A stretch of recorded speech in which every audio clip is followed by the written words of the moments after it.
So I'm gonna pass it to them, and they're gonna do start the instructional I'm about to video. start rapping. Check it. What's up, guys? We're just gonna totally just go with the flow, man. We didn't plan this out. He kind of just shot this right to us right now. So yeah, we're gonna explain to the beginners how you build like a standard deck, something that's usual gameplay, nothing like out of the ordinary. And we're gonna use this Earth build that we profiled a couple weeks back. The first thing I was taught to build a proper deck was your curve. I learned about curve. Basically. And so what's the curve for the fans who don't know? Like, you need ninjas in your deck. You need ninjas in your deck, man. Because Naruto is a turn-based game, right? Yep. Turn-based game. You can't play something until it's that turn.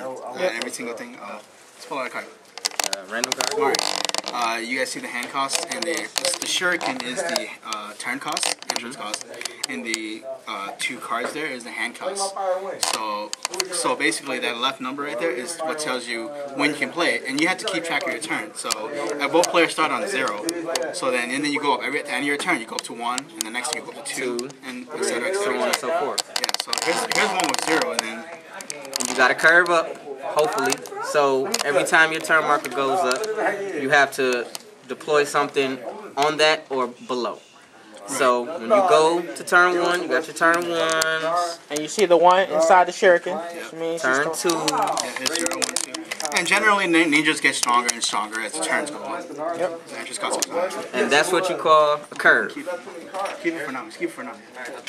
You want to make a deck that basically can curve. So you have to have your ratio right. Right. So that boils down to the 0 drops. 0 drops. You typically want to run no less than 10. Is what I was taught. No more than like 12. No more than 12. If it's a standard deck. Yeah. If it's a standard deck. So in this particular deck, we got what? 1, 2, 3, 4, 5, 6, 7, 8, 9, 10. There's 10. You guys seen these cards before? It was in our Earth profile. You have your standard guys like your 3Ls, your beaters, your head ninjas. But we should get to that too. We'll get to that too. Head ninjas and back ninjas and stuff like that. But see, you have your tech guys who are not tech, but they're effect guys who do some cool stuff. Same thing with Sakura and Tamari. You have like you guys who are strong and beefy, but these aren't that big, the 3-0, but still they got the combat and these got the support. And this is kind of like a card that just works with the theme of the deck. So that's what you do for 0 drops. Generally, that's what you do with 0 drops. Now 1s are somewhat the opposite. Just because on turn 1 you want to be able to build on your support. Yeah. So usually you drop like a strong ninja with combat. Combat is that left number, which is basically the head ninja value, whoever's leading the team, and then you want to build up the back ninja power. So that's why these turn 1 ninjas. If you look at the right number, which is support, you want to put them behind that head ninja that's leading. Yep. So for instance, you want to have him head, her back, team them up. So combined they're 5. Yep. You have the head, the first number over here. That's the combat.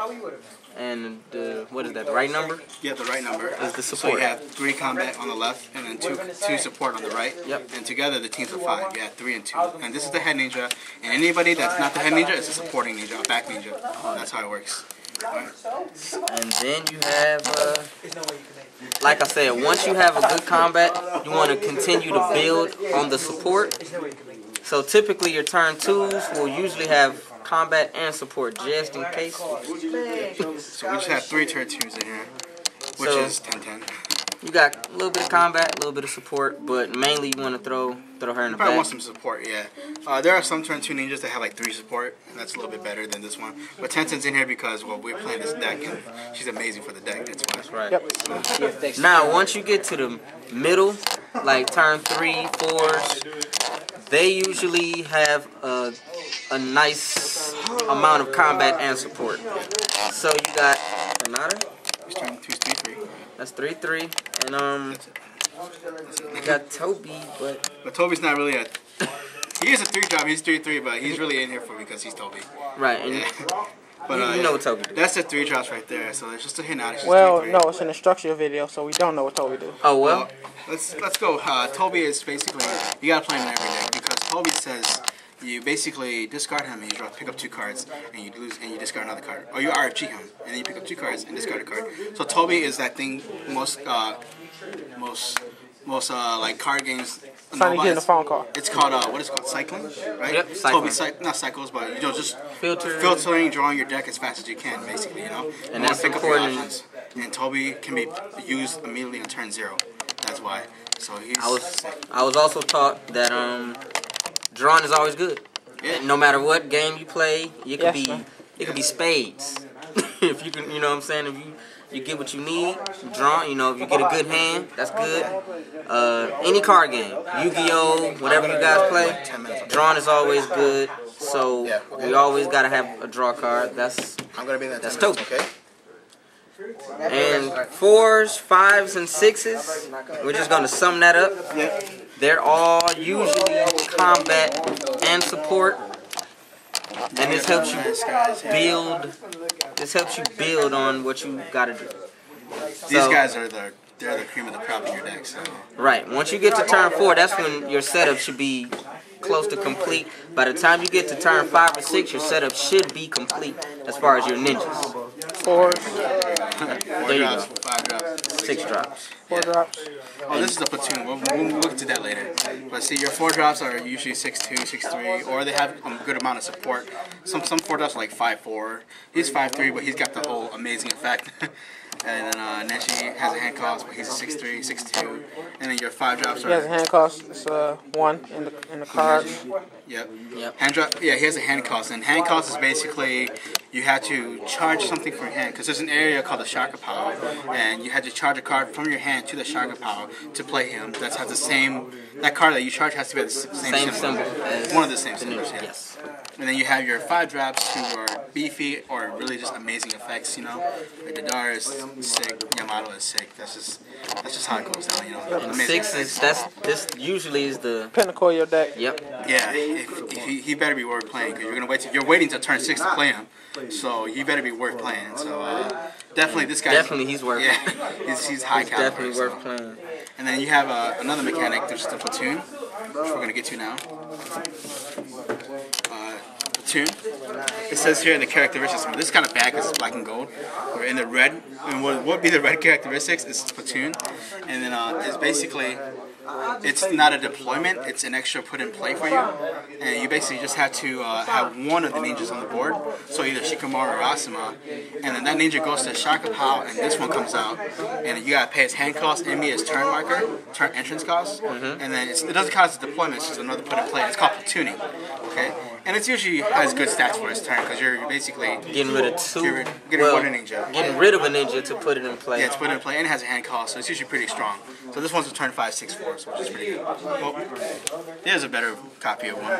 So yeah, there's the red characteristics. Yeah, it says right there, platoon. You might not be able to see it, but this is a regular looking one. So yeah, that's how a platoon looks like.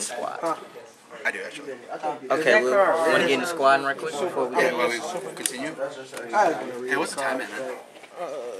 9:25. Okay. And squatting is kind of not similar. It's not similar because with squatting you actually need both ninjas on the field. These are squads. They're a purple border. They basically require both ninjas to be on the board. You have to meet the entrance cost, any hand cost as well, and basically both ninjas get RNG. 5 entrance cost. They're removed from game. Yep. No hand cost. Entrance cost, no hand cost. Entrance cost. Most squads don't have hand costs. If they do, they're kind of whack. If they do, they better be really good. Right? So.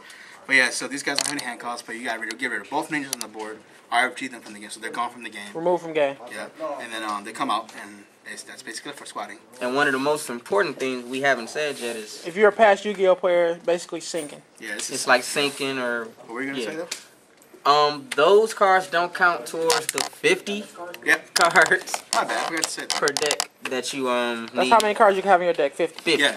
But those don't count. Those no more, are no less. in a whole different... Yeah, these are in the reinforcement deck. Yes. Okay. So this is reinforcement, and this platoons actually have to go in your deck. So, Right. So that's the difference there. So that's platooning and squatting.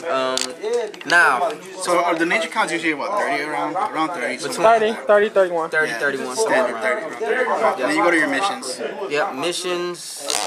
Same concept for the ninjas. They have to meet the turn, entrance cost, yeah. entrance cost, and the hand cost. Most missions have hand cost, yeah. Most missions have hand cost, and the reason for that is because you have to build chakra. Yep. So there's your 0, 1. So whenever a mission resolves, or whenever a mission resolves, it goes directly to the chakra area, unless it says otherwise, or an effect says otherwise. Yep. So if you play a mission, you pay its hand cost, whatever it has, and then you apply its effect if it has an effect to apply. Like Team Asuma, it's a permanent mission, so it's one of those missions. If it says permanent on it, then it stays on the board. If it says permanent number, and there's a number in the parentheses, that's how long it would stay on the board. Yep. Okay? So that's like this is permanent 3, and all our other missions are basically just one-time go. It's just standard regular mission. So this is permanent missions, this is regular missions. They all have hand costs, they have entrance costs, and then you just play them along your ninja curve too. What you want to do is you want to hit ninjas and missions every turn, and just kind of play them along. You play one mission and one ninja per turn. Yeah. So you build that chakra. Unless you have a way to put a ninja into play. Yeah. Into play doesn't count towards deployment. That's right. So that's what you do with your missions, and they're the same thing. They're turn-based. You gotta just do them how you do ninjas, and they build chakra, and chakra is important for the next card type we're going with. And that is jutsus. You could just put these out. Jutsus don't have entrance costs. They can be played whenever you want. But the thing is, jutsus have requirements, which are ninja requirements. Yep. So you gotta be wary of that. So they don't have entrance costs, but they have chakra costs and requirements. That's the difference with jutsus. So yeah. Some of them have requirements. Yeah. Some of them don't. Like, show us something that have requirements. Like this guy right here. There you go. So this is actually real specific. This is a Clay Korora, C4 Korora. Requirements. If you see the requirements, it says requirements that Dara plus the entrance cost of 4 or more.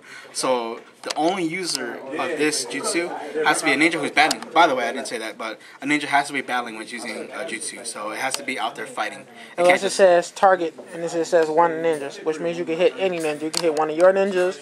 One of their ninjas. The user always has to be on the battlefield. Oh yeah, the user. I'm sorry. The user has to be battling. So this is real specific. This is specific to Dara, and he's basically just one ninja in your deck. So only one ninja in your deck can use this jutsu while he's on the board. And then so yeah, this is what we're talking about, like a requirement specific jutsu. It requires the Dara, and it actually requires an extra cost of 4 or more. So it's gotta be someone big. What does those symbols under the name mean? That's the chakra cost right there. Jutsus require chakra. Remember how we were talking about building up chakra? That's what you want to do. You want to build up chakra with your missions, and you can always hard charge, right? You can always hard charge to build up chakra. Hard charge is basically taking a card in your hand and saying, I'm charging it. And just putting it in the chakra. Yeah. You can do that however you like, whenever you like. Okay? But yeah, that's basically what you're trying to do for these jutsus, because they require chakra, and that's what those symbols are, okay? So this requires 3 earth. One of the most important things you want to do is make sure your deck can meet the requirements with these symbols. So if you're running predominantly earth, make sure you have enough earth to pay for these. Right. And then you got ones like exposing that just says like the number, like 3. Yeah, that means anything. Anything. So this is earth specific, right? So this is 3 earth. This is 3 anything. 3 anything. So you could pay this with wind, fire, and water. Water, void, lightning, whatever. Yep. And it's also, you see how there's no requirements on it. That's it doesn't take. Yeah. Sorry, YouTube. I suck at this camera. Mike, you want to focus on these two? See the requirements. How one says one has requirements, one doesn't. Oh shit! I suck, YouTube. Sorry. Is it all blurry and crap? Nah. You see them though? Yeah. Yeah. See how this one says requirements and the specific symbol. And this one's just 3 general and has no requirements on it. So anybody who's fighting can use this. Doesn't matter. It doesn't matter who it is. As long as they say they can use the jutsu, they can use it. While this one says only the Dedara in your deck can use it. Yep. So yeah, that's the difference between these jutsus. So. And you have some that does both. Yep. Like this, for this one you can pay either 1 earth specific or 2 anything. Yep. So depending on the scenario. Yeah. So that's pretty much. But that is pretty much it, guys. That's a standard deck build. You got your ninjas, your missions, and your jutsus. We don't have clients in the deck, so we'll get to that maybe in another deck. Maybe we'll do some more instructional videos. But clients are basically different from ninjas. They're just They're the same way. They're actually exact same rules as ninjas, right? Thing is, you can deploy a client every turn as well, additional to deploying a ninja. So that's how clients work, and they have their own little effects. They don't fight; they just sit on the board, and they have their effects. They're different from ninjas. They're kind of like permanent. They're like a mission, permanent mission. Permanent mission, Yeah, something like that. Like permanent So we're gonna get out of here, YouTube.